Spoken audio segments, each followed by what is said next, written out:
Hi friends అందరికీ. బయటేమో బాగా వర్షాలు పడుతున్నాయి కదా, అందుకని వేడివేడిగా గ్రీన్ చిల్లీ చికెన్ ఫ్రై చేస్తున్నా.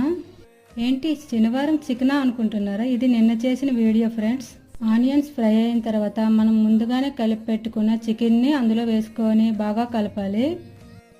నేను ముందుగానే చికెన్లో పసుపు, ఉప్పు, అల్లం వెల్లిపాయ పేస్టు, నిమ్మకాయ, పచ్చిమిరపకాయల పేస్ట్, మనకి ఎంత కారం సరిపోతే అంత పేస్ట్ వేసుకొని బాగా కలిపి పెట్టుకోవాలి. వాటర్ ఏమి వేసుకోకుండా చికెన్ని బాగా ఫ్రై చేసుకోవాలి. బాగా ఫ్రై అయిన తర్వాత అందులో కొంచెం చికెన్ మసాలా, కరివేపాకు, కొత్తిమీర, కొంచెం బటర్ కూడా వేసుకొని బాగా ఫ్రై చేసుకోవాలి.